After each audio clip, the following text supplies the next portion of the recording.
tive uma infância muito difícil, né? Muito assim, de perseguição, muitas situações, né? E uma adolescência que não foi nem um pouco fácil. Eu engravidei aos 17 anos de um rapaz e achando que ele poderia, né, me assumir, que a gente pudesse ter uma família, por eu já namorar com ele há algum tempo, né? Mais ou menos numa fase de uns 3 anos, ele não aceitou a minha gravidez. E ele me abandonou na hora que eu mais precisava dele.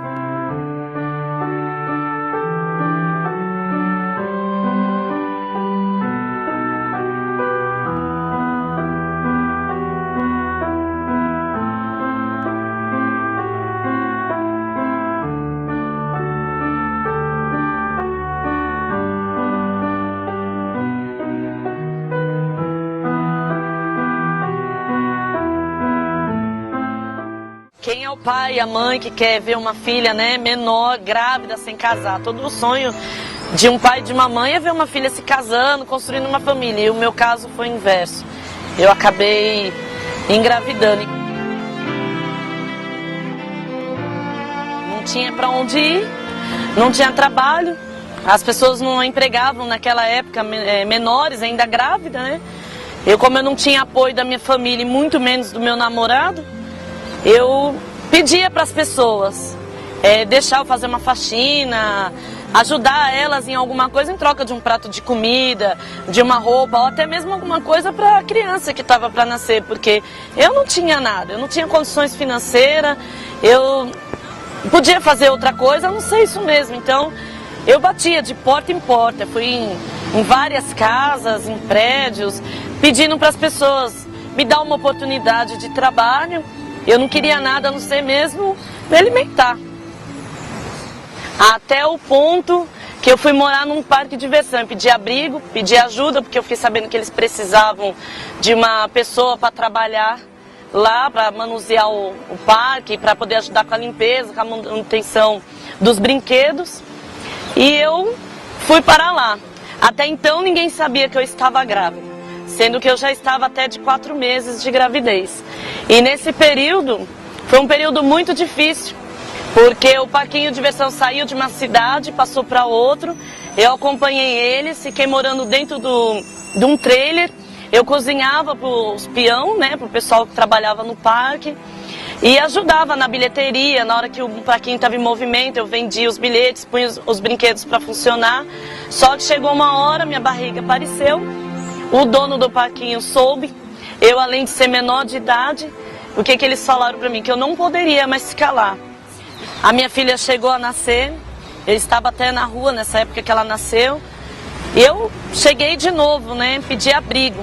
E eu fui até a casa da minha sogra pedindo ajuda para ela, porque ela queria muito, né, a criança, no caso, que era uma menina, era a primeira neta dela. E eu fui lá pedir abrigo. Os primeiros dias ela ainda me aceitou lá, mas depois ela acabou tomando a menina de mim e não me quis mais na casa dela. Ela me colocou pra rua e eu não pude mais ficar lá. E após eu deixar a minha filha na casa da minha sogra, eu fiquei na rua outra vez, porque não tinha pra onde ir, não estava trabalhando. Aí, infelizmente, nessa andança toda, que nem um andarilho, eu acabei comendo comida estragada, resto dos outros, lixo, digamos assim. Fiquei nessa situação um bom período ainda. Procurando faxina, ajuda das pessoas, eu conheci uma mulher que foi uma bênção na minha vida. Ela tinha um salão de cabeleireiro e ela começou a me ensinar a profissão e começou a me ajudar com os materiais. Só que ela morava muito longe, ela teve que ir embora de São Paulo na época, ela me doou tudo que precisava no salão. Chapinha, secador, maquininha, tesoura. Ela me deu muitas ferramentas para poder trabalhar com isso. Aí um dia, eu voltando de um desses atendimentos, né, eu fui abordada por um carro, me pegaram pelos cabelos, me jogaram no chão, pegaram a minha mala, minhas coisas, e eu desesperada, eu comecei a gritar sem saber o que entender. Eles foram, deram uma ré no carro e me pegaram e sumiram comigo. Me bateram muito, me judiaram demais, me jogaram dentro de um córrego depois, e assim me deixaram numa situação assim, totalmente assim, desabilitada.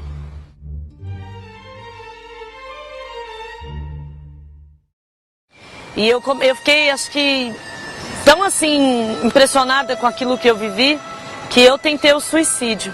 E aí foi quando eu fui parar no hospital de saúde mental.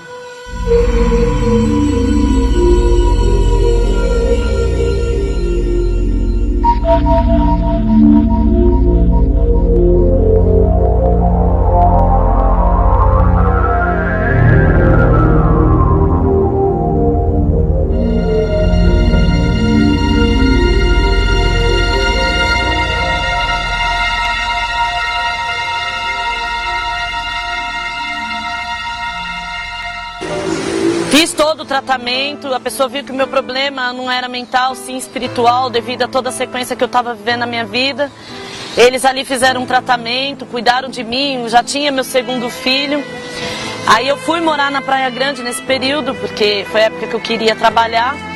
E aí foi quando lá eu peguei dengue hemorrágica e descobri que eu estava grávida, mais uma vez. Só que na ultrassom não aparecia nada. Só que com isso, com tanta perca de sangue, com tanta febre, eu fui perdendo a noção, eu não conseguia mais falar, eu não me movimentava, eu não falava, eu fiquei totalmente desacordada no hospital por alguns períodos, as febres eram muito altas, me deu períodos de convulsão. E uma enfermeira, ela me tocou muito, porque eu não podia falar, eu não podia ver, assim, sentir essa situação, mas algumas coisas eu podia ouvir. E eu ouvia que ela falava muito comigo, ela intercedia muito, ela orava muito por mim.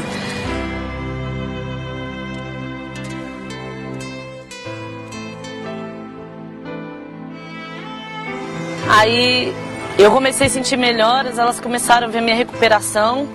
Aí elas me trocaram de quarto e começaram a cuidar mais ainda de mim.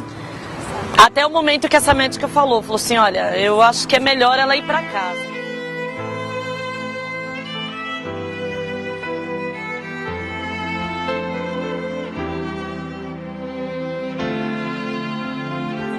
E eu fui, continuei os tratamentos na minha casa e depois, no tempo determinado, eles mandaram eu voltar para o hospital, porque eles queriam induzir o parto, porque eles acharam que a criança estava morta e aquilo não poderia me causar algum tipo de sequela. Mas eu tinha fé, eu acreditava, porque eu sabia que Deus poderia fazer algo, porque se eu estava ali praticamente morta e de repente eu estava bem, já estava na minha casa, eu tinha certeza que alguma coisa poderia acontecer a respeito daquela gravidez. Meu filho nasceu lindo, perfeito, com muita saúde, e eu aprendi uma coisa, que se você quiser, você pode mudar a tua história. Se você acreditar em Deus, você pode mudar a sua história. Você vê aqui pedaços de situações que eu passei. Eu estou podendo hoje compartilhar com você momentos que eu passei.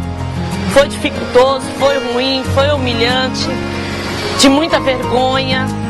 Mas eu quero dizer uma coisa para você. Deus mudou o quadro da minha história. Deus, Ele fala que Ele pega as coisas velhas e Ele a transforma. Deus hoje, Ele transformou a minha vida.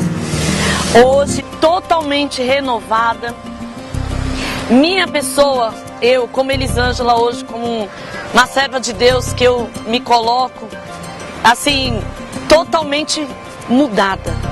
Tenho o meu ministério, tenho um trabalho, tenho uma boa profissão, tenho uma vida diferente do que eu tive antes. Eu quero falar uma coisa para você. Deus, Ele foi minucioso.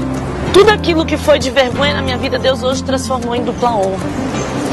Hoje eu trabalho com dependentes químicos, eu dou apoio a uma casa, né, de recuperação, que são chamadas comunidades terapêuticas, tanto masculina como feminina. Dou assistência em presídios, faço um trabalho social com as famílias hoje, dentro dos bairros, dentro das comunidades. Faço um trabalho evangelístico pelas ruas. Também eu tenho uma ONG, o Senhor me presenteou com uma ONG chamada Fome de Pão, Sede de Deus, a qual dá apoio a famílias, a adolescentes, a pessoas que não têm perspectiva de vida, pessoas que a sociedade ignora, pessoas que hoje são uma escória do mundo, são pessoas que ninguém acredita, porque o Senhor acreditou em mim. E hoje eu simplesmente faço aquilo que Deus fez por mim, que Deus acreditou em mim. Hoje meu trabalho é voltado para esse tipo de pessoa. Da onde eu vim, eu volto, mas não para ser igual, mas sim para fazer diferença. Receba a cura em nome de Jesus.